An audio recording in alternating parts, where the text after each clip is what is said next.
up, guys? Welcome to the Walk Show podcast. Thank you so much for tuning in. Today, we are joined by Chris Crabtree, who's going to talk all about some poetry. Really fun conversation. I think you'll really enjoy it. I will say that for today's episode, there was a little bit of complications with the audio file. So I actually did a lot of the editing to try and clean that up. So if it's a little messy, I just wanted to make sure you guys knew that that was me and not Misha. Misha is still involved today doing the music and still helped with the production as well. But if anything is strange sounding or kind of weird, chalk that up to me. Thanks again for listening, guys. Enjoy the show.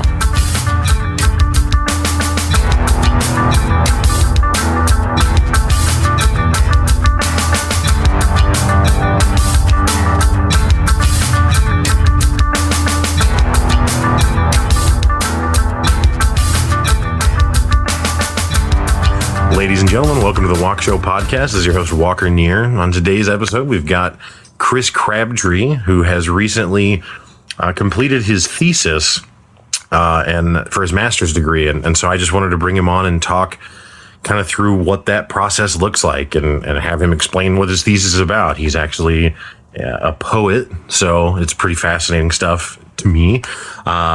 So yeah, Chris Crabtree, welcome to the podcast. Thank you. Happy to be here. Yeah, man. We're going to talk about the thesis. I will say, if I can remember at the end, you guys have heard Chris before. He was on for the Total War 3 Kingdoms podcast. And while this isn't about that, at the very end, we might piggyback on a few thoughts on that because we did the preview for it and now that game has come out. So, but without further ado, let's jump into the thesis. So, you started out at a local community college and did your first couple of years there. Is that right? That's right. Correct. And then after that, transferred to a 4-year university where you finished your bachelor's degree. Yes. So what was the bachelor's degree in? It was also English, creative writing. And yeah, it was kind of just a process of elimination. I didn't really go into my academic career, I guess, as an English major. But over the course of taking classes and like college algebra, which took me 3 times to get through. Okay, yep. Or the science classes, which I had to complete online so I could do video game lab time. Right, yeah, because going to the actual lab sucks. Right. Yep. But yeah, I figured, English is going to be the way I'm going to finish this degree. And so that's what I started doing. And started doing creative writing because I wanted to do something creative, and just started doing poetry actually because it was shorter than writing a short story. Oh, okay. Yeah. So yeah. So initially motivated by the, we'll use a euphemism and say the accessibility. Yeah. I had a lot of musical influence with lyrics, like finding connections in certain songs and wanting to, I guess, kind of duplicate that in some way is kind of where it started. Yeah, actually, I mentioned the 3 Kingdoms episode. You guys have also heard Tree, that's what we all call him, on the Tool episode that he and Misha and I did, where we were talking all about our love for Tool. So that's kind of the lyrical tie-in that you're really referencing, right? Yeah. Tool being a major influence. Yeah. On just seeing extra, layers and depth in lyrical content. Right. And yeah, just trying to like duplicate that in poetry. So how I'm jumping a little bit ahead because we're not to the thesis yet, but whatever. How ironic or oxymoronic, I don't know what word you'd use, but that you would choose poetry because in the simplest way, you thought it was easy, and I said accessible, right? Yeah. However, that's probably not the one, but it's of the creative things, now calculus or, I don't know, chemistry and that stuff is like super hard actually. But poetry, as far as a creative outlet, is actually, I think, broadly viewed as one of the more inaccessible mediums. Like, everyone can read a short story, but a lot of people are like, I don't get poetry. Right. Yeah, absolutely. Yeah, it really is just like, I guess I enjoyed thinking about the construction of it more in a shorter, I guess, page length. Yeah. As opposed to like, outlining a longer story where you got to worry about events transitioning into other events and having that make sense. I was like, I could kind of like zero in on a specific moment. Yeah. And just kind of like explore that. Right. I guess. Yeah. Well, and it's also interesting because, now I, to be clear, am not in any way a poetry writer or something. But there was I don't know, a year or so ago where I wanted to write a poem. And so I went to you for help. And it was interesting because, we're lifelong gamers, video games, and writing a poem, like, especially if you choose a pre-established form for it, and maybe you could invent the form on your own, but assuming that you have a form that you're going to try and adhere to, whether that be a rhyme scheme or a syllable count per line, like a haiku, whatever that form is, it almost kind of becomes a little bit of a game because you kind of think about what you want to communicate, and then you end up going to the thesaurus and trying to find different ways to say the same thing so that you can fit it into whatever format that is. Yeah, exactly. So, I mean, again, my experience with it is very limited, so I don't mean to put myself on the same level as you at all, but just, it was interesting to kind of go through that process even as briefly as I did, because, yeah, it kind of felt, almost like it's not this, but like a crossword puzzle or something. I mean, like there's a puzzle element. There's a puzzle element. There's a game to it. And yeah, you can achieve that through a form where you're trying to like fit it into a specific like syllable count or something like that. Mm-hmm. But also just in trying to find the right word, even if there isn't a pre-established form. Mm-hmm. Like, words can carry a lot of different meanings and can make a lot of different associations. And so when you pair them with other words, sometimes you can get multiple meanings out of that. Right. And so you can kind of, play that game, even though if there's not like a standard form, like a sonnet or something like that. Right. Yeah, I also found it interesting, and, I don't know how legitimate this is or whatever, but like let's say for example you were gonna rhyme the word basket, right? So like maybe an obvious rhyme of that would be like ratchet, right? Because it has that same ending sound, which I guess is what it defines a rhyme. But it's like maybe instead, what I found in going through it was like maybe instead of only trying to rhyme the end, like maybe you do basket and task. Right, because the middle of it sounds the same. I don't know what that term. There's a word for that. Like a slant rhyme, or yeah. Well, isn't there like alliteration or something where it's like the words begin with the same thing? Yeah. So yeah, but yeah, I don't know. It's interesting because poetry is something that I've always felt somewhat of a barrier of entry to, and through knowing you or whatever, it was really fascinating to kind of see the process of it. And I don't even mean when I wrote it, because again, that was only one time, but just watching you go through it and really watching your evolution. I remember when you very first started, you were writing a lot of like you said, you were influenced by lyrics. So it was a lot of really like abstract, very lyrically similar to song lyrics kinds of things. Yeah. And so it wasn't that it was like, bad or something, but I remember reading it and I remember having to go to you and ask you to tell me like, what does it mean? Yeah. So it's interesting to see how you progress from that. And so I think that maybe is a good segue into your thesis. Yeah. Really, that's the beginning of it. Yeah. So if you don't mind, summarize kind of what is, and I've got your thesis pulled up, so I could read what's called the abstract. I don't know what any of this shit means, folks. But instead, how about you just kind of summarize what it's about? Okay. Well, I mean, I guess we'll start with my abstract writing in the very beginning. Trying to imitate lyrics. A lot of abstract, I guess, writing. In songs and stuff. you can kind of have that leeway with being more abstract because there's also music accompanying it. And so you can kind of like enjoy that music and not really know exactly, I guess, what they're saying and be okay with that. Yeah.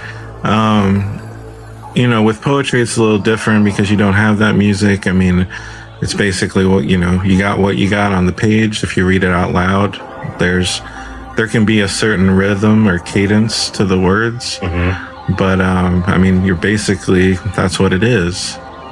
And so when I first got to Missouri State, I had a teacher by the name of Jane Hogestraat. Mm-hmm. I'm beginning poetry, didn't really know anything about it.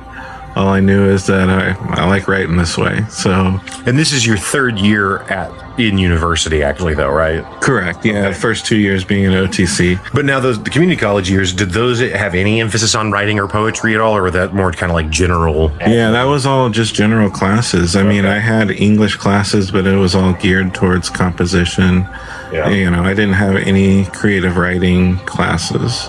So this is my first creative writing class ever. I realize I'm just going on a tangent a little bit here, but I have to say, I always thought that composition classes sucked.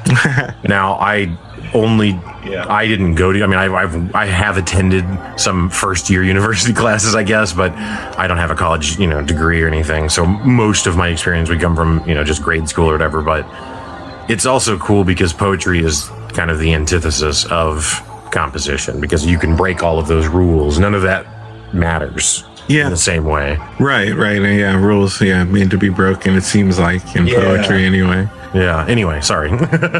Actually, that's what I consider my weakness is like grammatical things, right? Because I'm so used to just being able to write however I want to write in poetry. Right. And so it's like, I got to remember to kind of like, sure that up. But anyway. So you went to you were saying that you were at Missouri State and your Jane is your teacher is kind of where you were. Yeah. And so I'm she's prompting me, she's right, these are the poetry assignments, whatever.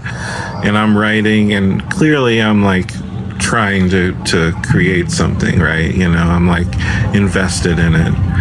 But it's just hard to understand. I mean, there really isn't a story that's easy to follow in it. I use a lot of, abstract terms and just kind of like generic ways of describing things.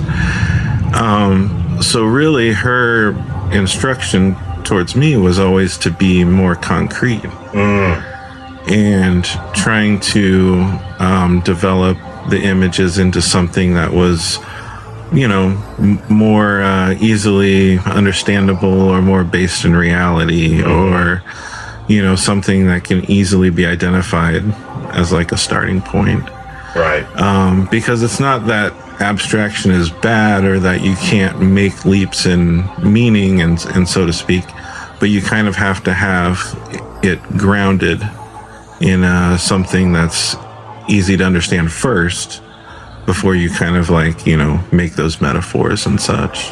Yeah, it seems like in a lot of abstract poetry, which is like it seems like most people who like are aspiring poets but haven't actually, and not that a person would have to go to university to learn how to be a poet or something, but just people who are just dabbling in it and haven't really invested a lot of time, they're always in that kind of abstract camp, which is then also simultaneously the most accessible poetry because I can go onto Facebook or even earlier than that, MySpace, and find someone who's a quote unquote poet. But all of their stuff is this abstract stuff, which is really largely, it seems to be just like a communication of like emotions without explaining what the emotion is tied to as far as a grounded context, like what you're talking about. Mm-hmm. But I think that's part of what makes people think that poetry is inaccessible, because if you don't know what quote unquote good poetry is, and the accessible thing is the drivel, then you read it and it's like, oh, I don't get that. I don't get poetry. And it's like, no, that's not real poetry. Right. It's kind of like if you were like, I want to drink beer, and someone was like, well, the only beer is Bud Light. And you're like, well, I'm fucked because I don't want that. You know what I mean? Like, it turns out there's better beers out there. Mm-hmm. Anyway. Yeah, and also a big thing is like understanding cliches, and being able to try and find some new way of looking at something. I mean, everyone has like a breakup story, or Right. I lost my dog, or But I mean, part of I think the real value of creating something is it, at least for me, like, is kind of finding a way to explore things that are mainly maybe painful. And so, yeah, everyone has the dog passed away, or everyone has the girlfriend left you, or whatever, but that doesn't make it any less significant to that individual just because it's a cliche. Right. It's just like in the way of describing it, you can describe it in a very generic way, or you could really delve into it, and there can be good things that can come out of that still. Do you think to some extent that speaks to kind of the artistic vulnerability, where it's like when you're starting and you're writing about the girlfriend or the dog or whatever the case may be, or and you're writing about your emotions, it's like you're still kind of being guarded in doing it. Like, even though you feel like you're pouring your heart out, it's like you're really not. And it's like, to actually ground it to the real story and to actually talk about what really happened, and tie it to a narrative, like, is more vulnerable, because now you're really telling the story. You're not just talking about that it sucks to feel sad. Exactly. A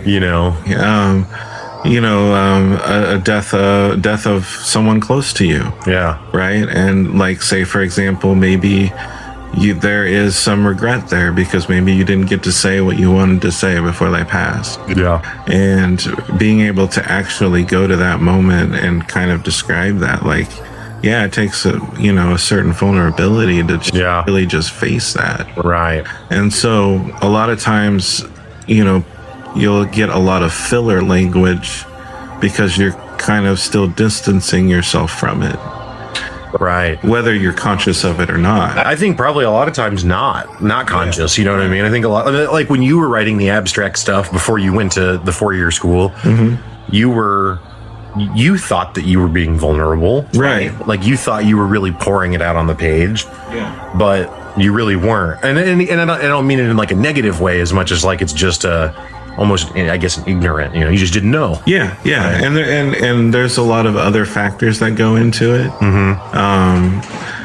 A lot of times there's a way of thinking that you have to be mysterious. So it's like, well, this poem's going to be better because I'm going to be more, I'm going to hide the meaning more, or something like that. And that's going to make it better. And it's like, well, if no one can understand it, then you're really not communicating anything. So. Right. Yeah, it makes, I guess, kind of this, again, ties into kind of the premise of your thesis, which I think maybe I asked you to explain and then talked over you and you tried to, so my bad, but... No, that's all right. I was, I'm starting from the beginning, I guess. Yeah, but like, well, anyway, so continue with what your thesis is about before I go on any further. Oh, okay. Well, so anyway, my teaching, my instruction through MSU was all geared towards making me, more concrete, right? So worked on that, started developing a lot of poems that were really story driven. And even though like I kind of had some lyrical elements where I'd always like, throw in some metaphors or something like that, there was always, some sort of story that the poem was grounded based on.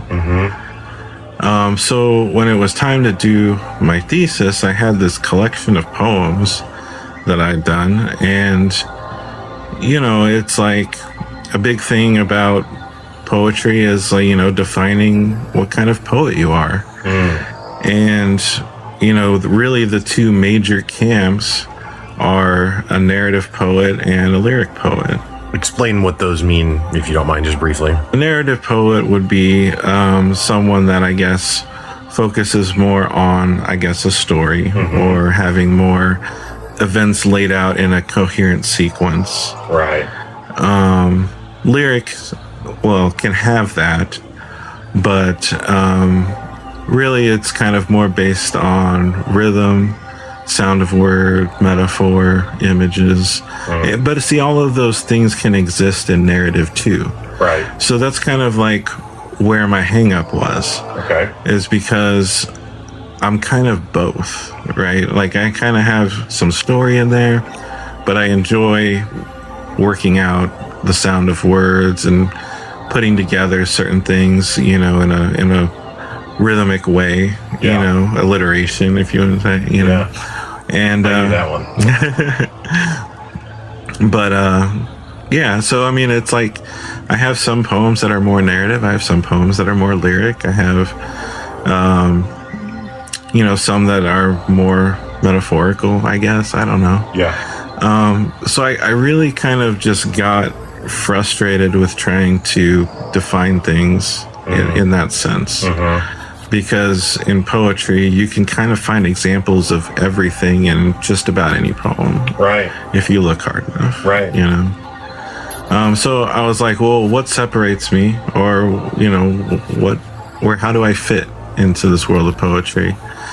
And it seemed to be the emphasis on some sort of story. And so that's kind of where it started. It was like, well, I wanted to preserve story in poetry.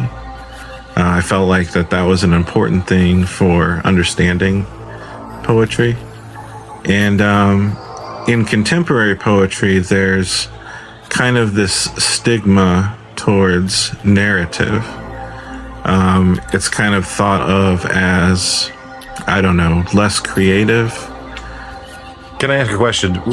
When you say contemporary, does that mean within the last 10 years, 20 years, 50 years, 100? Like, what does contemporary mean? Because poetry is an old art, right? So Correct. I would say 10. Oh, okay. So that recent 10, 20, I don't know. Okay. Yeah, I mean, I understand you don't have like, well, on September 2nd of 1992, they said, I mean, I get that, but Most recent, but it's not 100 years. no. Okay. No. Okay. But yeah, basically, poetry that's being produced now and within the last 10, 15, 20 years maybe. Sure. I don't know. I mean, literary periods go for different amounts of time. Well, that's why I was curious, because and again, I have no knowledge of any of this, but in my memory of all that stuff, like I feel like literary periods can last a long time. Right. So that's why I asked, is it 100 years? Is it? Yeah, the most recent period is really contemporary. And then somewhere along the lines, someone is going to define it. Do you know what would be considered the most recent time period prior to contemporary? There's kind of like a lot of different variations. Yeah. The reason, I guess one of the big reasons why there's a stigma against narrative kind of comes from, I think, mostly confessionalism. Okay. What's that? Confessionalism is kind of like a very personal, introspective type of poem where you're kind of like confessing something. Almost like maybe journaling, except in a poem. Kind of. Yeah, it really borders on that line of journaling kind of cliche, like pouring my heart out. Now, that's if you're really bad at it. Yeah. I mean, don't get me wrong, there's a lot of great confessional poets out there that, everyone should read and they could enjoy. But I think that because it was a fad, or, the new hotness at the time, that a lot of bad confessional poetry was written. And so it kind of like, I don't know, taints it. But I don't know. In poetry, that everyone's always kind of looking towards the next type of poetry. Like, what can we do that's new? So away from that, there's like, well, we got to get rid of narrative, or, explore what we can do without it.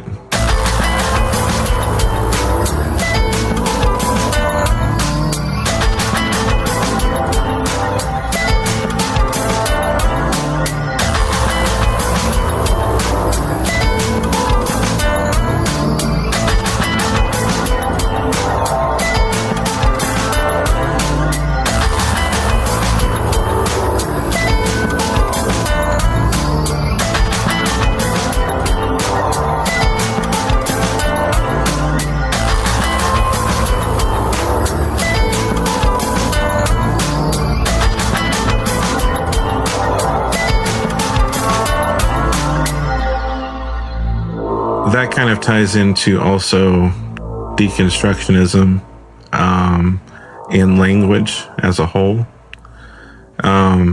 It's kind of pretty much accepted now that language is inadequate, and how it's kind of just provisional. Like, we're kind of just always searching for like the best word at the time. But rarely does it define everything that we mean. You know, like an easy example would be, you know, calling a dog or a cat. I mean, that's one way of describing it, but that doesn't describe everything that it can be. Right. You know, That makes sense. It's a friend, it's a family member. Right. In some circles, it could be a lover. I mean, I don't think those are circles. I don't think those are defined as circles. Yeah. So you get my point. yeah. Yeah. That took a turn, folks, didn't it? All right. But yeah. So yeah, you know, it's like, so we've invented all of these words and kind of like agreed upon a certain meaning about them. But if you really wanted to like pin down a meaning, you would basically just go in circles in a dictionary. I mean, you know, one word means another, and eventually it comes back to the other. But so because of that, there's this idea that narrative, or, you know, describing our reality, is also inadequate. That we can't really put that into words because of language. So to try and fit it into narrative is like imposing an order there that we're almost like maybe taking for granted that it's everyone's narrative, but it's not everyone's narrative, right? You know, people see things in their own way. So to be able to describe reality in a certain way is kind of just saying like, this is what it is, but it's not that way for everybody. And they would potentially describe it differently. Right. I guess. Yeah, but I think to some extent, like, isn't that kind of just what, I don't know, an idea that I keep coming back to. I said it, I think, on a recent podcast, but we did a podcast a couple months back with this guy named Dylan Barr from out in Colorado, a guy I met in Orlando. Super cool guy. And he wanted to, one of the things he wanted to kind of talk about was this idea of balance in things, and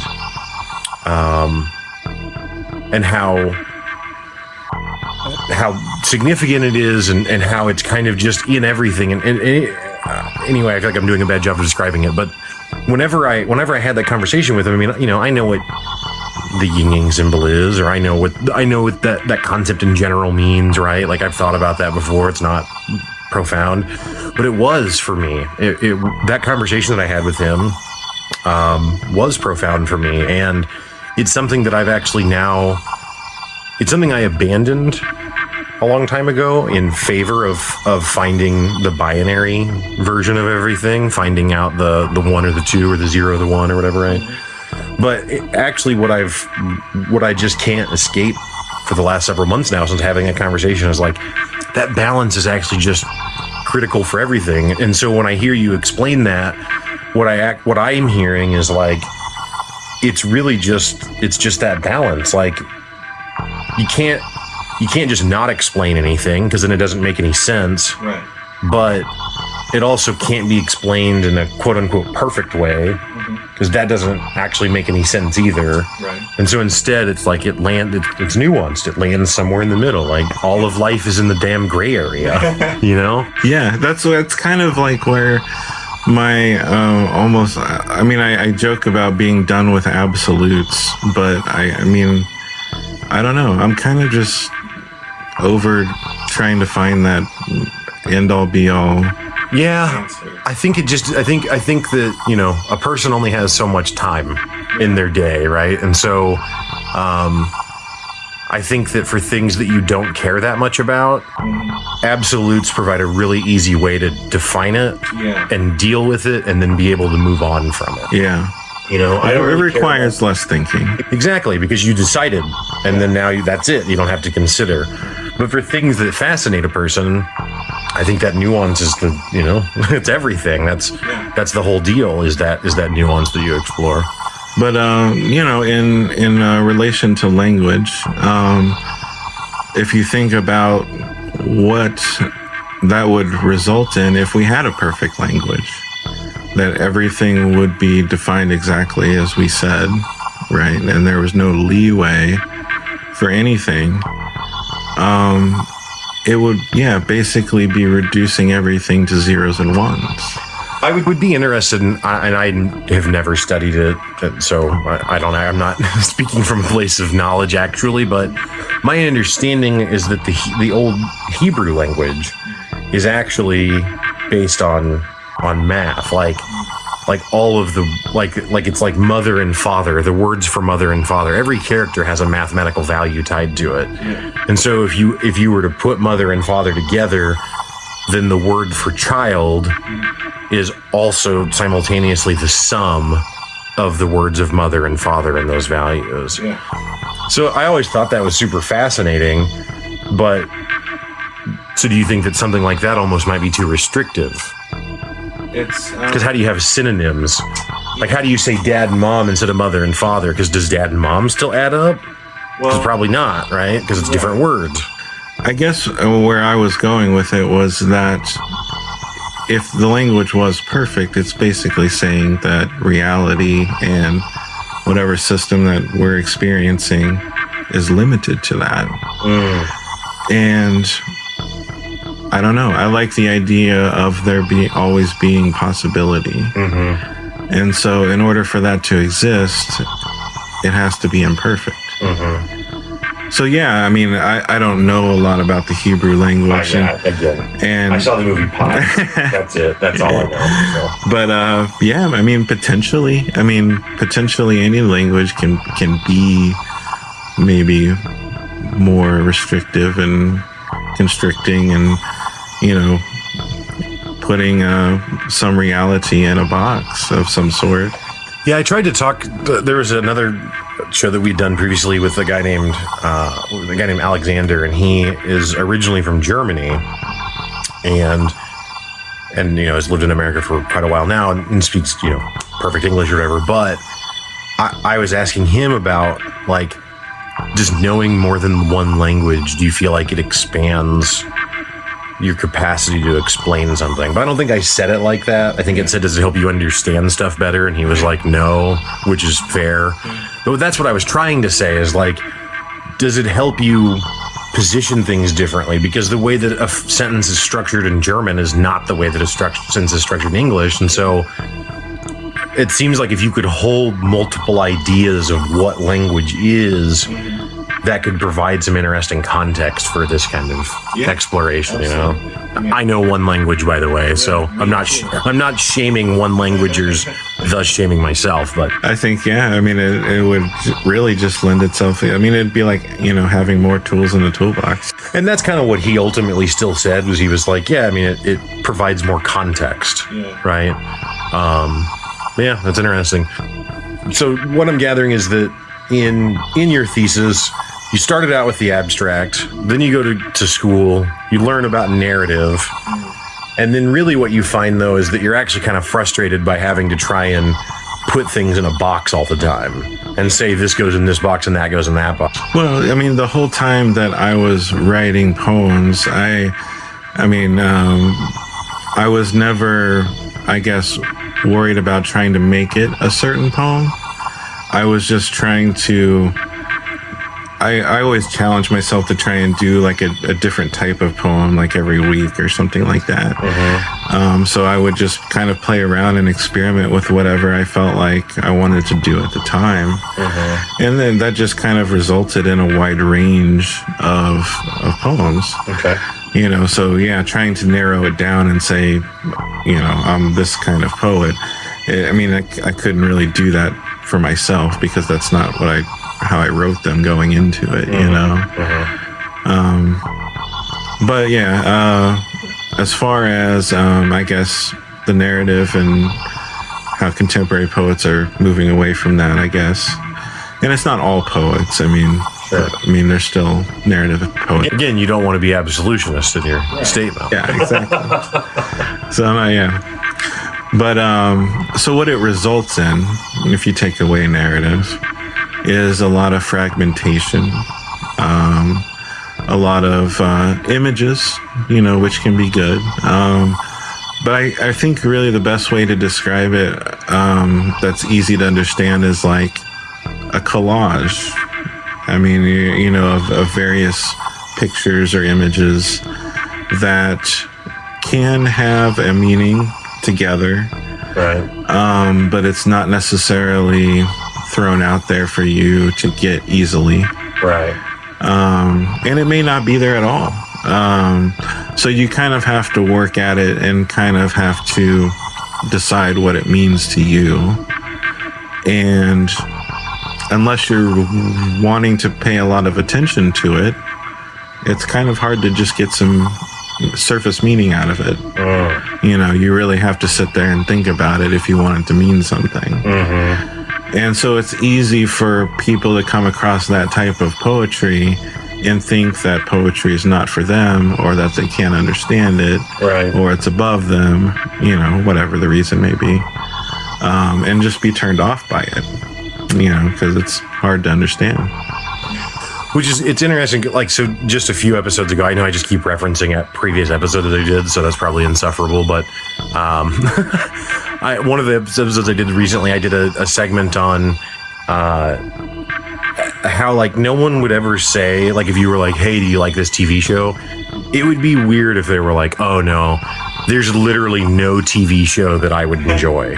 Or like, hey, have you seen this movie? And they're like, oh no, I could never watch a movie because whatever. And it's like, that would be weird, and I don't think people say that. But when it comes to gaming, you can be like, hey, have you played this? And people are just like, oh no, I reject that category of entertainment wholeheartedly. And so with poetry, it's kind of the same thing. It's kind of what I hear you saying, where it's like, people want to think like, oh, it's not for me or whatever, but it's like, yeah, but it is, because that would be like saying that there's no article in a newspaper that's for you. And it's like, well, there might be writers that you do or don't like, but the notion that just literally any article that's been written could never possibly be something you enjoy is crazy. Yeah, exactly. Which is really the same thing that you're saying about poetry. Like, there's dog shit poetry out there, but there's also some really cool stuff, and it's subjective. So what I think is cool, you might not, and that doesn't mean, it doesn't matter about, you know, what each of us thinks, as much as just an individual can discover it and find it on their own, and still find significance in it. And I think that medium, the medium of poetry, offers that literally to every person. There's not, you don't have to have studied it first. You don't have to have a clinic on what it means to read a poem or something. Yeah, exactly. I mean, it's just, you know, finding the right stuff. You know, it can be difficult sometimes to, you know, weed through all that drivel. Yeah. So with your thesis, so your thesis again is to some extent trying to understand how things don't have to be in a box, but is that the whole of it? Yeah. I mean, it started out as, you know, preserving story. But this is kind of where the academic writing, the researching, is actually kind of similar to creative writing. Which is, you know, I never thought I would make this connection going through the master program, but the more that you kind of like, you know, delve into a topic, research it, read what other people are talking about it, it changes your viewpoint. You know, like the whole language being inadequate thing, that was something that I came across out of the research. Right. I didn't have that going into it, but that kind of helped form the foundation of, you know, where I was going. And with the language being inadequate, it was like I didn't know, how to really argue against the contemporary poetry. Yeah. But through the act of writing a poem, Yeah. the one thing that separates it from other forms of writing is using space. And what I mean by that is like line breaks, stanza breaks. Yeah, I noticed in reading, because I was reading through your poems that are in the thesis. Sometimes within it's hard to describe it without being able to show it, but like on a single line, you've got a series of words that normally people would be like, oh, that's a sentence or something, right? But sometimes you will have, a couple of inches on the screen, right? Yeah, Between words in the same line. exactly. So, anyways, I just thought that was an interesting example that I hadn't really thought of before until I saw. Yeah, like an irregular spacing. Yeah. Dropped lines. All of that adds to like a space when you read it. Yeah. So it kind of like can slow it down for you, and it also can give you space to kind of like contemplate that last word or that last idea, right? And so through that use of spacing, like you can kind of emphasize metaphors or create that sense of words meaning, other associations to those words and such. So really the act of writing a poem is kind of celebrating that language is inadequate anyway. So to be so against narrative is kind of just redundant. Right. And so like, yeah, just kind of looking at it from that point of view, I guess, and being like, well, we're already writing poems. We're already saying that language is inadequate. Right. We're already breaking all the quote unquote rules of composition because we are acknowledging that it's not sufficient already. Right. So then to also remove narrative in an attempt to show that it's not sufficient to your exact statement, it's redundant. Right. And the result of that is really just an alienation. Now that, we're writing writing poems for other poets, each other, it's not gaining any other readership because no one can understand it. And I mean, and that's shown throughout, the years of just in publishing, in poetry books are,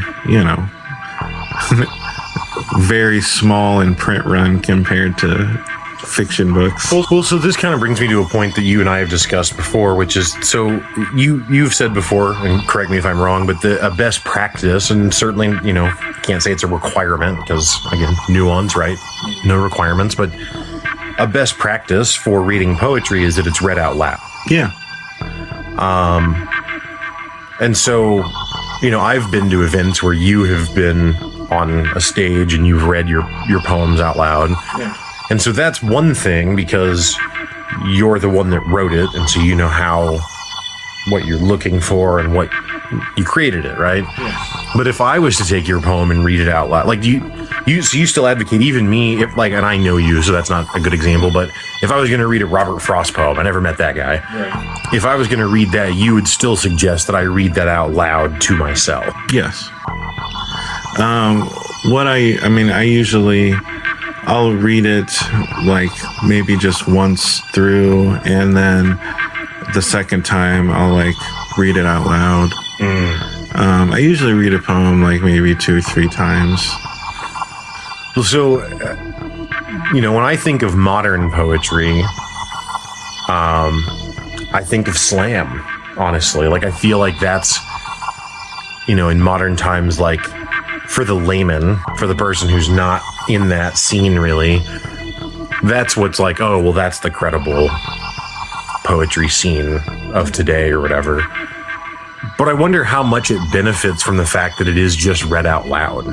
And so if I show you a poem that was written and not you, because again, you know these things, but if again, a regular person that doesn't know anything about poetry maybe comes across a written poem and doesn't know that best practice, they're going to just read it like they would anything else.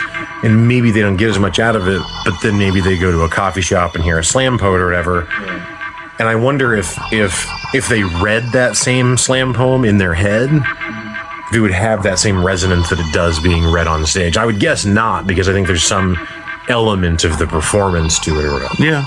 I mean, I would say that's probably true, but I mean, I would like to think that a good poem is a good poem regardless. Okay. I mean, if it only works one way, then, I mean, is it really that great of a poem? I don't know.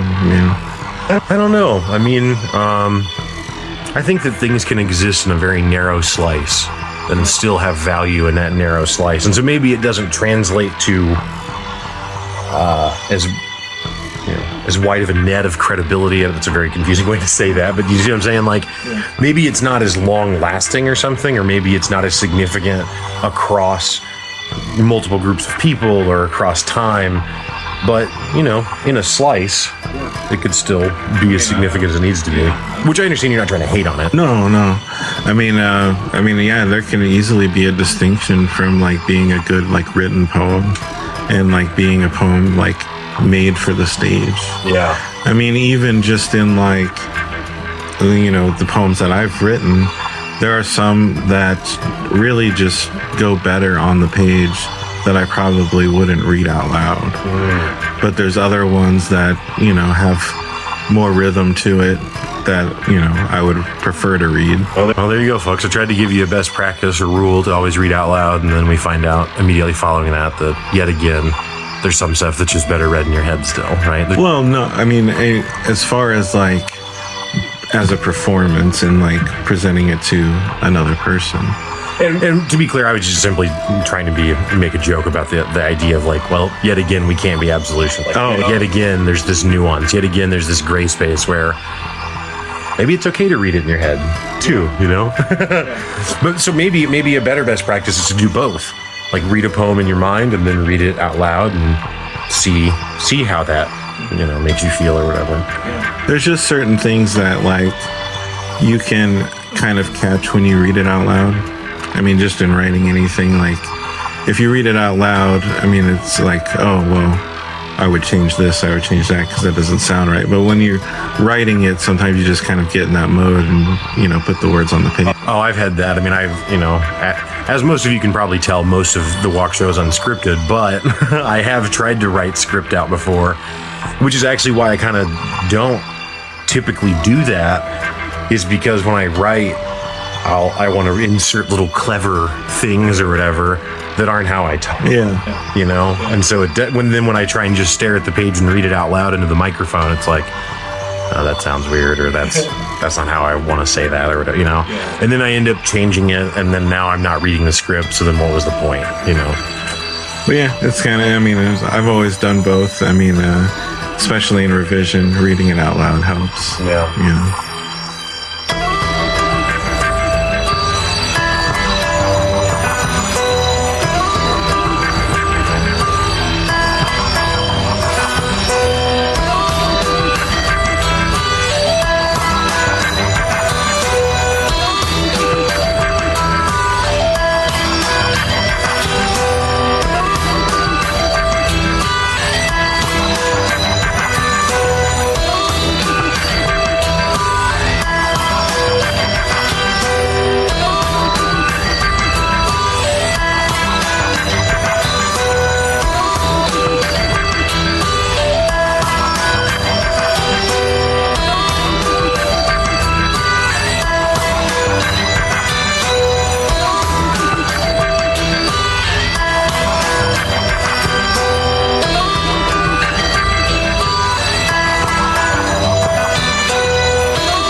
So, something that I've always been, again, like I said earlier, I've not gone to college or anything. And to be perfectly frank, I'm just pretty irritated by the education system in general.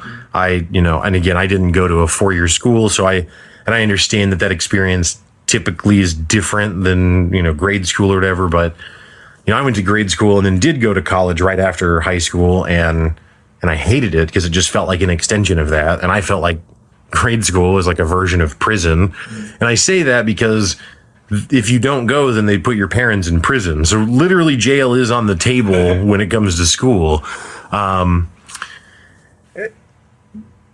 So it's interesting though, because I've always been, now when it comes to like the STEM fields, science, technology, engineering, math, that kind of stuff.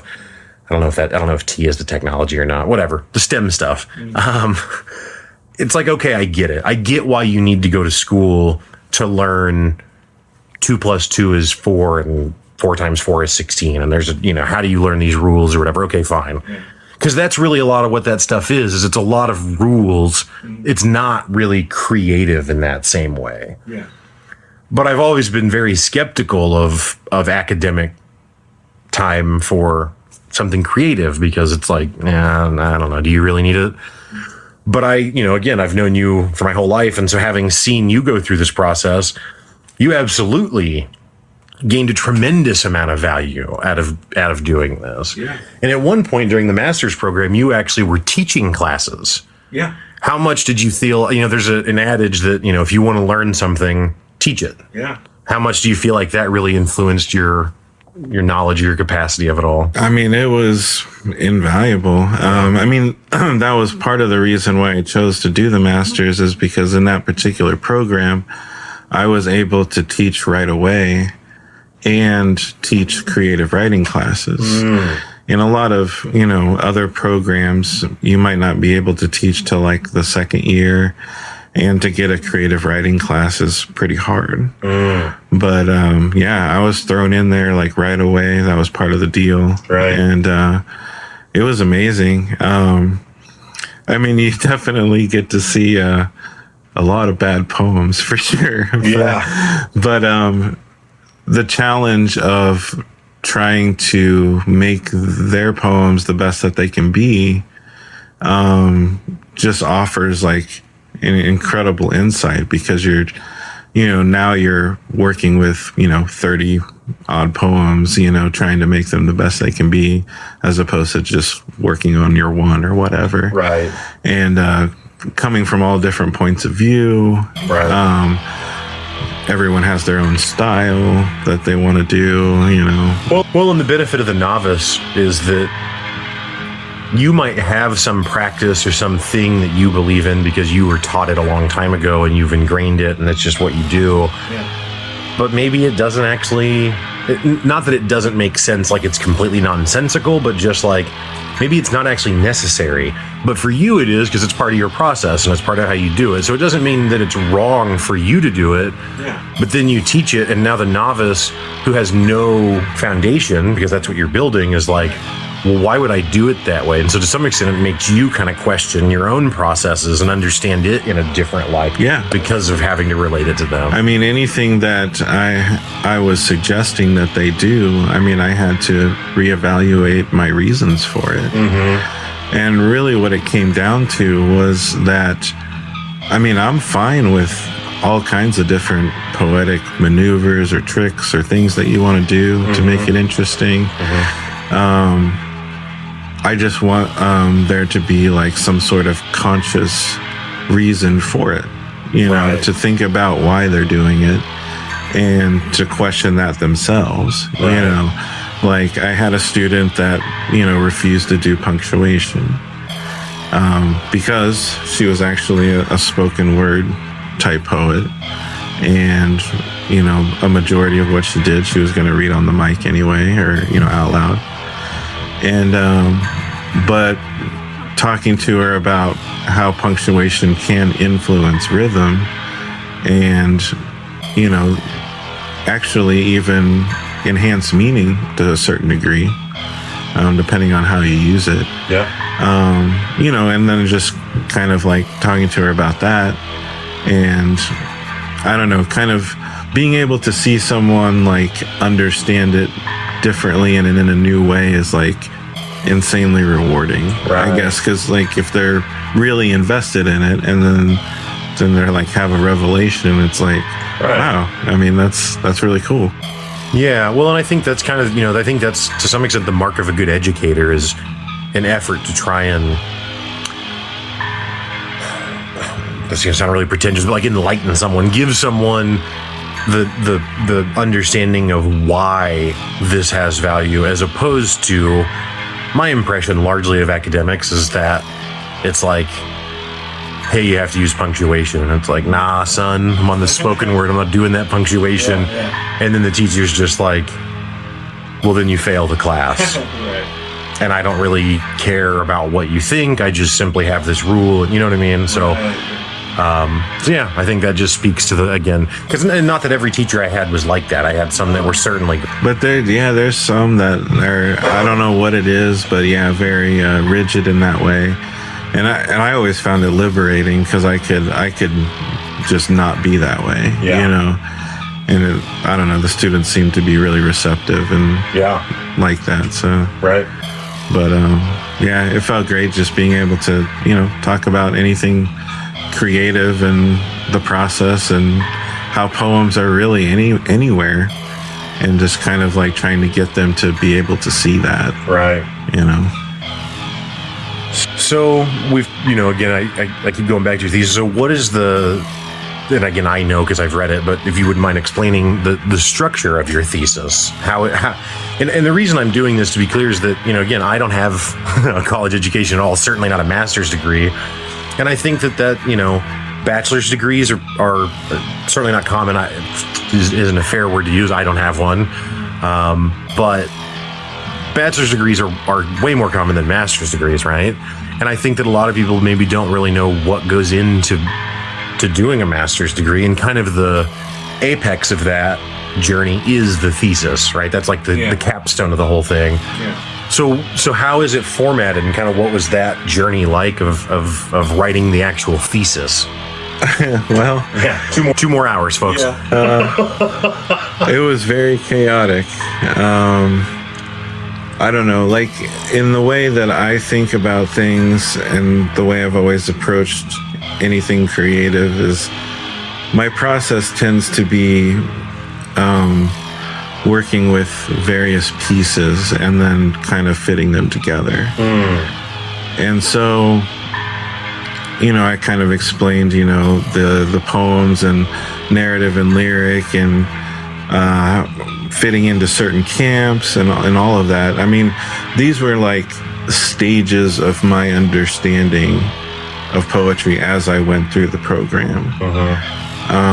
It wasn't till really the very end, when I'm putting this thesis together, where all of those pieces and everything that I've kind of like evolved into kind of made sense, and I made that fit into the world of poetry through that thesis. I don't know exactly. I mean, it wasn't, I didn't write it from start to finish. I mean, I wrote various sections of it. I had to read, several books and pull things out of them. And a lot of times when I was reading those books, I didn't know what I was going to use out of it. I just knew that there were certain things that were significant. And so I would read something I knew that was significant, that kind of fit with what I was thinking about, so I would highlight it. And then as I, worked on putting it together and putting words to the page and like looking at all of the pieces that I had put, saved, made sense out of it the best that I could. And I felt like, I don't know, I finally was able to like figure out some sort of understanding of where I was placed and what I was trying to do, I guess. As a poet. In the world of poetry. In the world of poetry, yeah. Like, what that all meant. I wasn't just spewing feelings on a page, right? There was more to it than that. Right. Yeah. Well, so the actual format of the thesis then is that you've got I think it's 16 or 17 pages of academic researched. This is what my work means. Yeah, it's a critical introduction. It's an essay. Is that what it's called? Yeah, okay. They refer to it as that, a critical introduction, I guess. Okay. Get your critical introduction right here, huh? Yeah. but that's the essay of, explaining, I guess, my poems, the field of poetry as it kind of is right now. I go into, deconstruction with the language. Mm-hmm. I also talk about romanticism. There we go.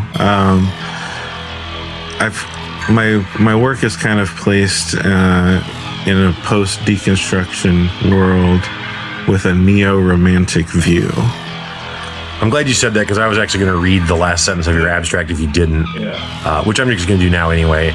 And this is in reference to his own collection of poems. The poems collected here are introduced by and an essay advocating for the preservation of story through narrative, and situates my work in a neo-romantic position in a post-deconstruction world. Oh, yeah? Yeah, so if anyone thought that they were the smart cat on the block, tell me what that sentence means, and you can't, which is why we have to have Crabtree come on the pod to explain this to us.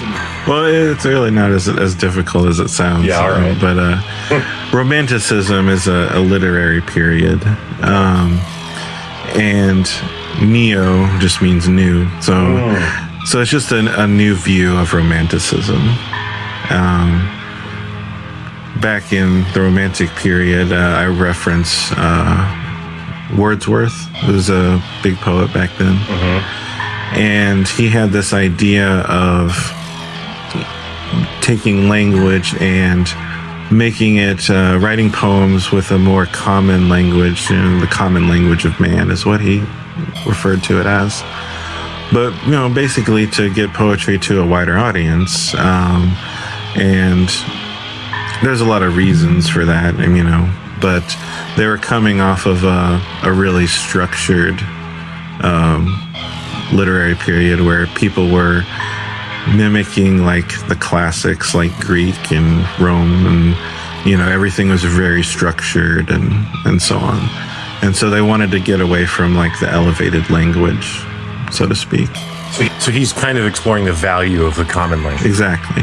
All right, so this then is a complete tangent, but like if you meet like a Tom Shoemaker, well then probably what that means is that Tom's great whoever the fuck made shoes. Yeah. So that's why his last name is Shoemaker. Right. So it's interesting that the guy who advocated the value of the common language, his last name is Wordsworth. Really? I don't think that's on the birth certificate. That's all I'm saying. Yeah, that's all I'm saying. Possible. Yeah. That's what he's. What's his first name? Jacob? William. You're breaking my balls here, William. You know what I mean? Yeah. But I don't know why I came up with Jacob. I don't know this Wordsworth fellow. Yeah. Anyway. But yeah. So, that was part of it. There's a lot of rebellion there. The Industrial Revolution's happening. People are working in factories. Escapism is a thing, so I don't know, taking it back to like rural life and kind of like reminiscing or dreaming or romanticizing, right? That's the term. Right. That's where it comes from. Right. But so anyway, taking that idea, the common language, and really just building upon that and being like, that's part of it, right? None of the language that I use, I would say, is elevated or like hard to understand. In your poems or in the essay? Or in my poems. So I would agree with that. And I would also actually say that I think it's also true in the essay. So while I wasn't, I'm not, again, educated in this, so I'm not previously familiar with necessarily the subjects or topics that you're addressing in the essay, because I don't know that much about it. I was actually surprised at how plain of language you used. And I don't mean that as a shot at all, like not like it was simple or underperformed in any way, but like it wasn't like reading a legal document or something. Like, it wasn't this really heavy, long, big words that don't make. So to actually just give a better example, that sentence, through narrative and situates my work in a neo-romantic position in a post-deconstruction world. If the whole thing was that sentence, I don't know what it means, but it's not. You know what I mean? And again, I'm not even criticizing that sentence. I understand that does, it's relevant or whatever. But the whole essay is not those sentences over and over. It's actually written in a very readable, digestible way, which I was surprised by because, again, I have no knowledge of these things, and I just assumed that a thesis was like, you got to push your glasses up on your nose to read this shit, Yeah. I mean, you can. I mean, I just like writing that way. Yeah. I mean, I don't know. It kind of was, ingrained with me with, learning to write poetry and be more concrete and all that stuff. But I don't know. I mean, I've always kind of approached it as like, I want to be heard, I want there to be like a free-flowing communication. And so trying to make it as easily as understandable as possible, but still like conveying like complex ideas. Yeah, that's a perfect way of saying it. It's non-complicated language to explain complicated ideas. And I, from knowing you, that I'm speculating a bit, but I think there's also a little bit of like the little Rage Against the Machine in you there. Yeah. And I don't mean that you're a rapper or something, or I just mean like, how about I write a master's thesis and I write it this way? I use some good words in there. I mean, I think I don't mean that it's written like a layman or someone that does. I don't mean, and again, I'm not in any way criticizing it. Really, what my point is more that I, as the person who doesn't understand any of it, can read it and digest it. Not that it's written as, it's not like the thesis reads like, see Dick run, throw the ball to spot. I mean, it's not that, so I in no way do I mean to be critical of it as much as really I'm trying to pay a compliment that I thought it was neat that it was that digestible for being such a very specific point on a specific topic. Oh, maybe your reading level is higher than you thought. I doubt that. I doubt that. We did a lot of standardized testing as children, and I was never in the cool percentile.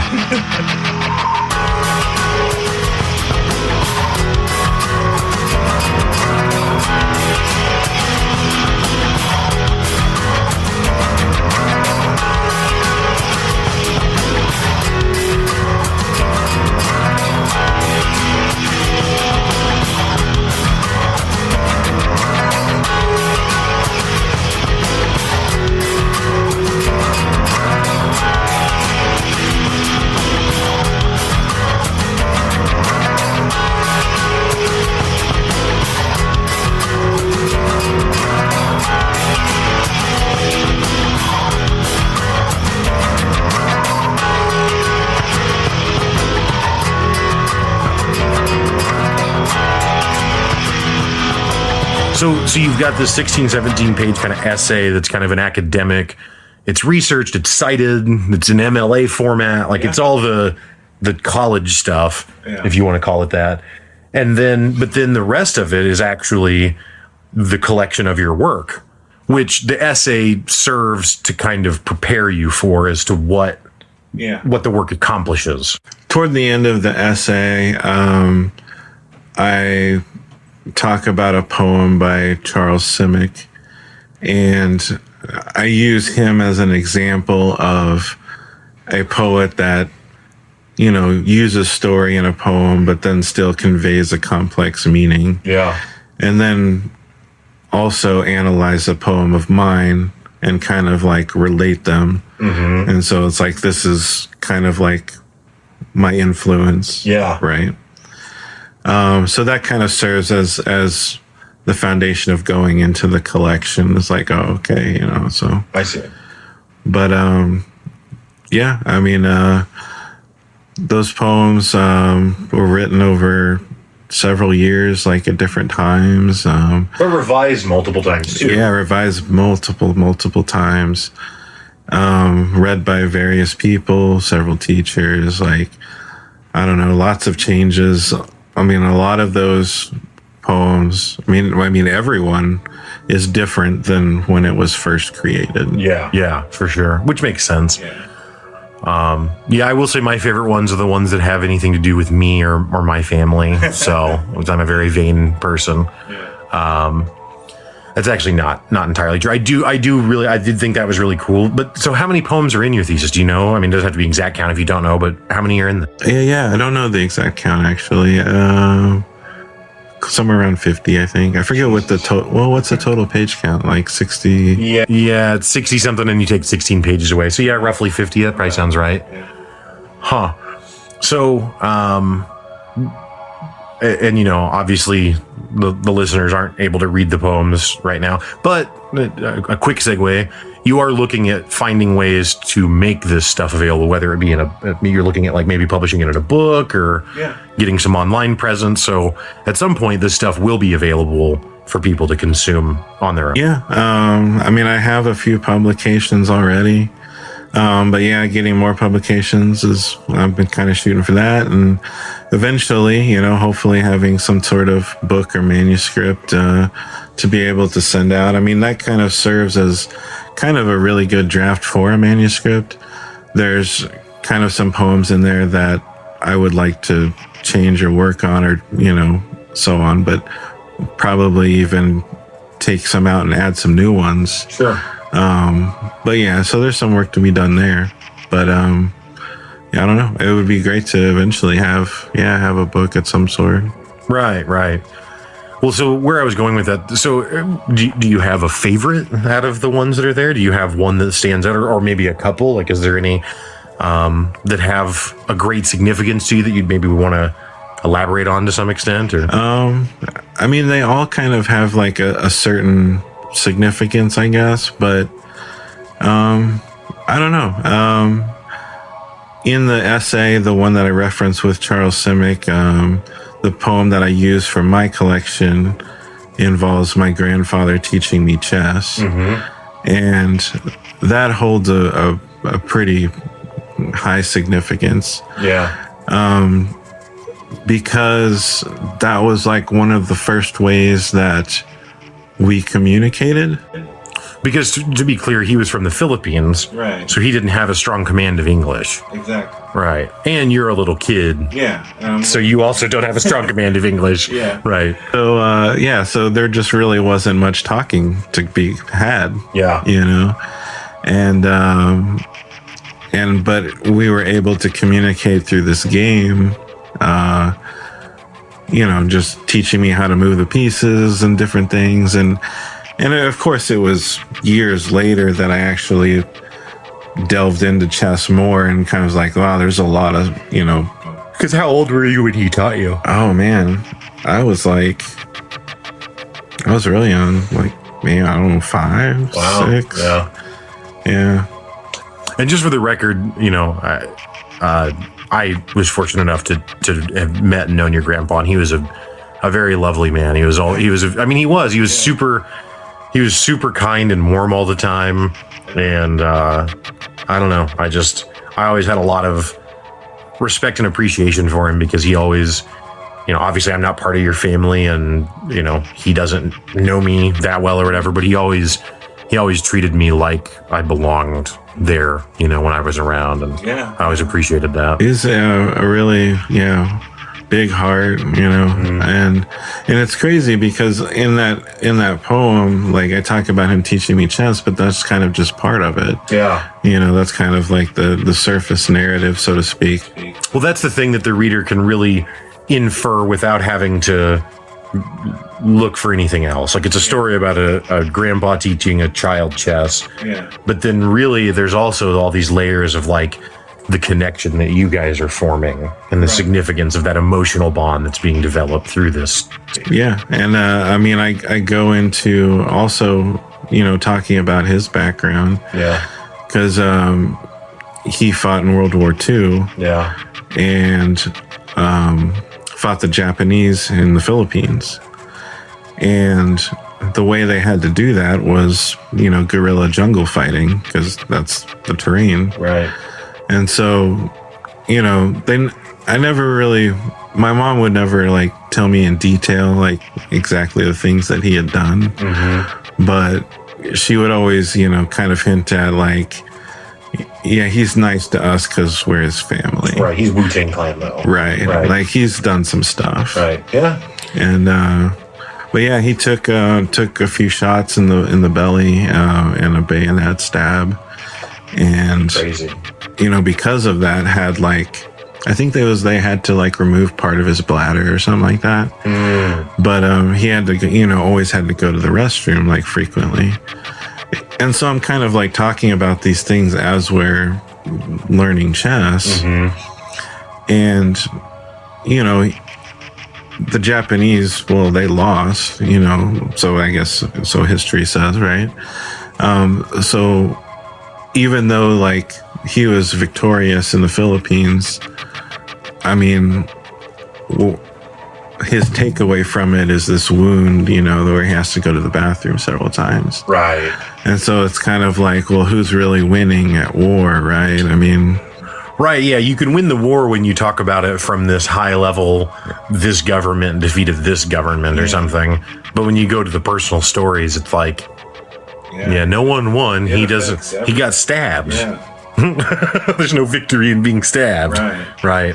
So, I don't know. There's that, and then there's kind of like a playful. I correct him like in one of his moves. Like he's like, this piece eats this piece, and then I'm like, no, it's take. And so it's kind of like kind of funny because like who's teaching who? Like he's teaching me the game, but I'm kind of teaching him the language. Yeah. But I mean, you can kind of see how eat and take are similar, right? So then it kind of, I don't know, points to language being inadequate, I guess, also. Right.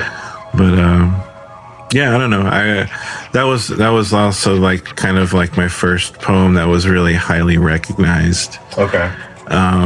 It was chosen as a winner by Carrie James Evans, who's a poet that visited Missouri State, and we had this like contest or whatever. And so he chose that as like the winning poem, and I actually got paid for it. And hey, nice! You're a professional poet. Yeah. Nice. Yeah.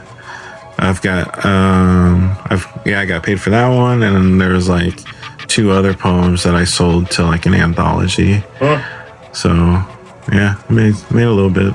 I mean, if any of those featured me or my family, I feel like I'm probably looking maybe 5-10%. No, none of those. Oh, okay, good. Okay, yeah. Yeah, but when they do, sure. Yeah. I just, I like to get my cut. You know what I mean? Obviously, I'm kidding, but so to kind of summarize it, because we've had obviously a long winding conversation here, but to kind of summarize it, basically what I'm understanding, and again I'm paraphrasing and condensing a lot, but really your argument is that narrative structure, such as that story with the grandpa teaching you chess, is important because it grounds the poem in something that allows almost any reader to access it, because they can now see this. But just because you think that the narrative is important doesn't mean that you also completely discount the idea of having metaphors or, this more lyrical, as you put it, style. And that really kind of the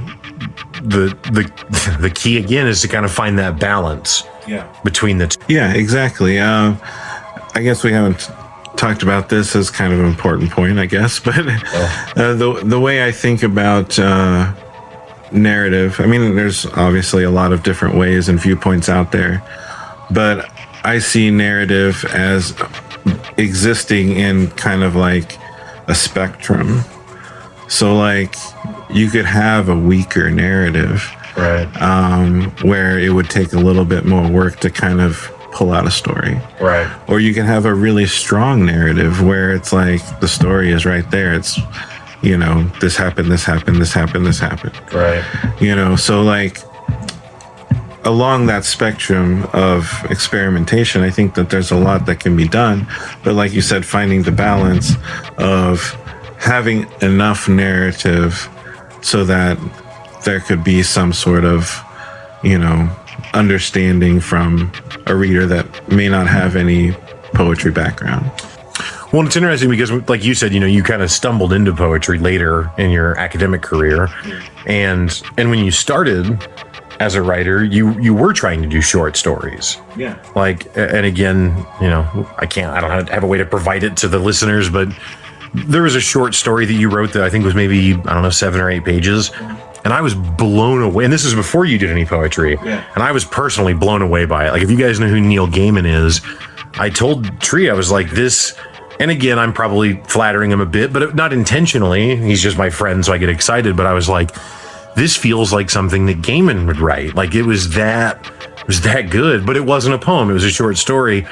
But so it's also interesting that, when you went to poetry, initially you wanted to do this abstract stuff. And part of it was through the education of the value of the narrative. Yeah. But I wonder how much also some of it is like, you're kind of also hearkening back to that storyteller that you wanted to be, and finding a way to weave that into this new medium. I mean, that's kind of always, I guess, been the driving factor. I mean, I remember at a young age thinking like, it'd be cool to write a fantasy novel or, something like that. And I remember making a conscious decision when being, choosing between like short story and poetry. There's a lot of, I guess, past resonances where, I'd like tried to write a poem or something for whatever reason and thought it would be cool to like know something about poetry, but just never did, And then it's like, now I'm stuck with this choice of like, do I choose, short fiction or do I choose poetry? And I'm like, well, if I can learn everything I can about poetry, surely that could benefit any other writing that I do. Yeah. Because, when you're starting to look at trying to fit things in, limited space, trying to be more efficient with your word use, or choosing different words to kind of hold more layers of meaning, like that translates into other forms of writing. Right. So you could easily do like a longer work and still like be poetic about it. Yeah. I don't know. So that was kind of like, I'll learn to do poetry first, and then maybe I'll go back to writing a fantasy novel or something. Yeah. I don't mean to put you on blast at all, with, something that's pretty new and vulnerable probably. But you outside of the context of us talking about this, you've talked about, now that you're done with school, obviously we have a lifelong passion for gaming. And so you've talked about maybe dabbling and trying to figure out how to create a game, right? And it's interesting. I hadn't had this thought before this conversation, actually, which is funny because we've talked about this beyond just this time. But it was the first time it occurred to me that, and I'm sure, people that are computer programmers will say that I'm crazy and whatever, but hear me out. I think that there's actually some parallels between writing poetry and computer programming, because the way that, again, from a non-computer programmer, so I understand that, people who were programmers before you crucify me, to some extent, you're learning a framework, a language, right? And then you have a problem that you're trying to solve. And so then you're just using all of the tools that you have. Like, I think the thing about programming that's interesting is I think people think of it as a math problem. Yeah. But it's not. There's actually a ton of creativity that goes into programming because you need X and Y to do Z. Yeah. But there's not a pre-prescribed way for how that happens. And so then as the programmer, you actually do exercise some creativity in how you build that to all work. And there's, the game Doom 3 that came out in like 2004, there was a piece that Kotaku did on it years ago now, but where they explore the beauty of the code of Doom 3, because the guy who wrote it, or the guys, whoever, are like, they view programming as kind of like an art. And so it's actually very beautifully constructed and like very, very artistically crafted, while still being a piece of computer programming that serves to solve math problems, to achieve things, but it reminds me of poetry and how it's kind of similar, where it's like you're taking this tool set that is, in this case, language, the English language in our case, and you're trying to solve a problem, which is how do you communicate an idea in a form that you've chosen? Yeah. And now the creative process is then using all those tools within that framework to make it work. And how beautiful it is or not kind of comes down to your talent, skill, diligence, a variety of factors. But but that's where that subjectivity kind of comes in. Oh yeah. I mean, I guess that's kind of a good way to think about it. Is like, I mean, really, poetry is in everything. Yeah. And it's kind of like just being able to, like, I don't know, share that with someone and have them be able to see that. And I think bridging that gap with story can help. Yeah. At least open up more readers to what poetry can be. Yeah. Because, with that, I guess, space to kind of see things in a new way.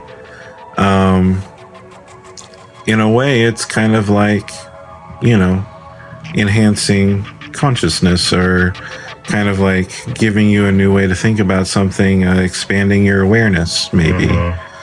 And I think that's like a really valuable tool, especially, as humanity progresses. Yeah.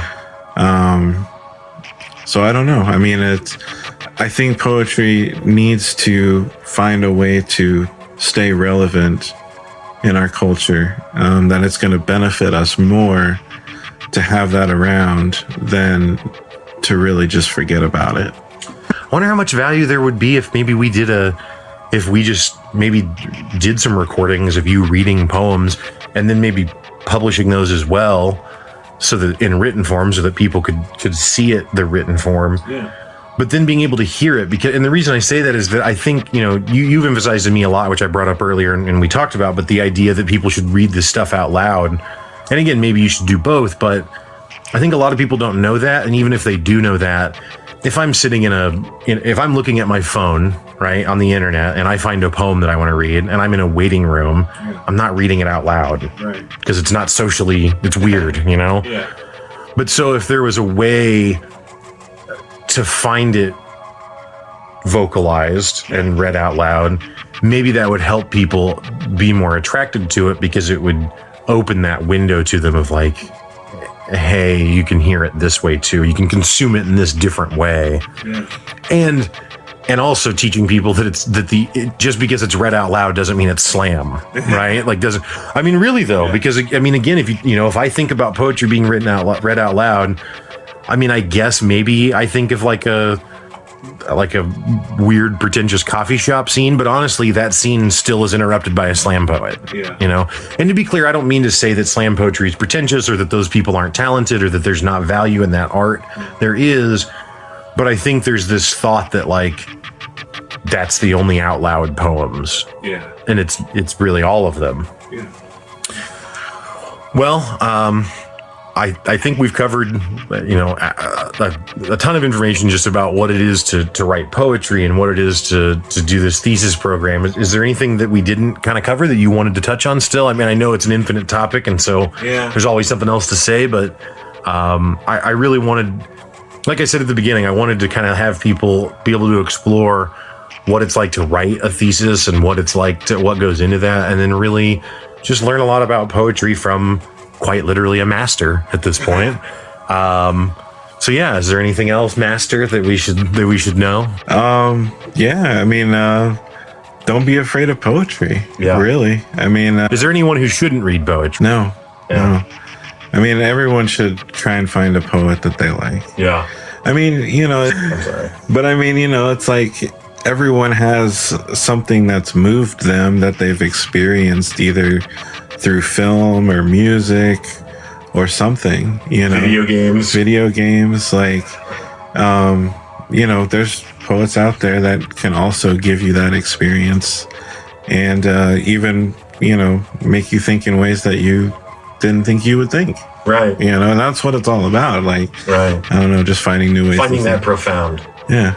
Yeah, and it's and being okay with, just kind of reading whatever it is that's presented, and not like being so stuck on trying to puzzle out a meaning. Well, again, like I said at the very beginning, it would be crazy if someone was like, "Oh, I don't like any movie." Well, there are some movies. If I show you Fast and the Furious 5, and that's the only frame of reference you have for a movie, you probably hate movies, right? Because that's terrible. Right.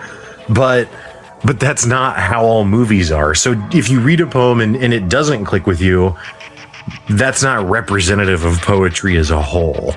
So just like the other mediums, there is something out there. So it's like every poem that you may come across, just have an open mind and yeah. Well, I would say, if anyone is interested in exploring poetry or getting some ideas on where to start with either finding stuff to read or what that writing process looks like or anything, certainly you can email me at walker@thewalkshowpodcast.com, and I've got access to the Poetry Master here, so I can follow up for you.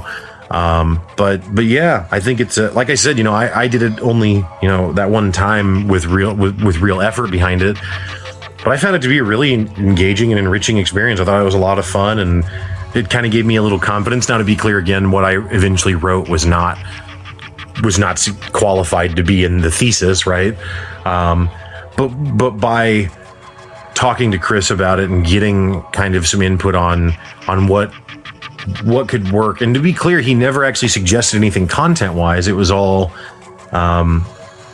just that, like, what rules to pay attention to and not. Like, I was really hung up on, like, if I was going to write a line, then that thought or that idea had to conclude by the end of that line, like a sentence.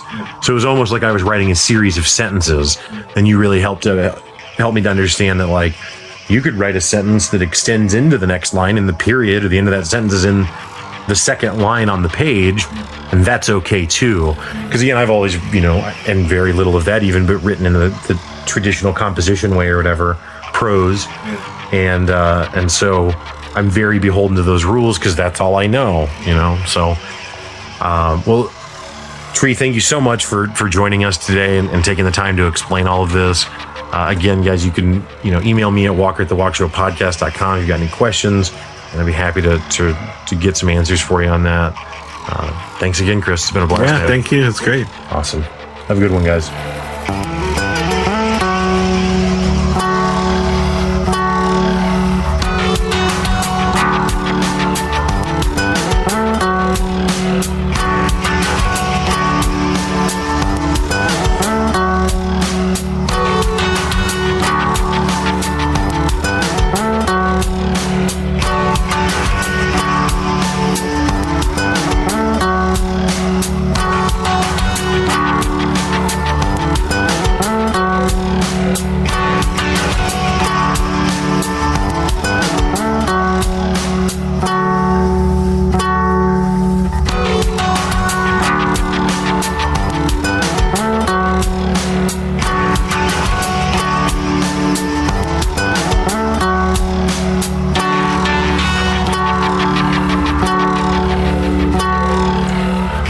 Folks, well, that is going to do it for today's show. Thank you so much again for listening, and thank you, Chris Crabtree, for joining the show to talk all about that. It was a really fun conversation. Also, at the beginning of the show, I kind of mentioned that we might talk about Three Kingdoms. Certainly the thesis conversation was more than enough, so we didn't really have time to get to that. Just real briefly, I'll say that it is the best Total War game that's come out in a long time. So if you're something you're interested in at all, absolutely, you should check it out. Again, Total War Three Kingdoms. Again, thank you so much, guys, for listening. Appreciate it. Have a good one.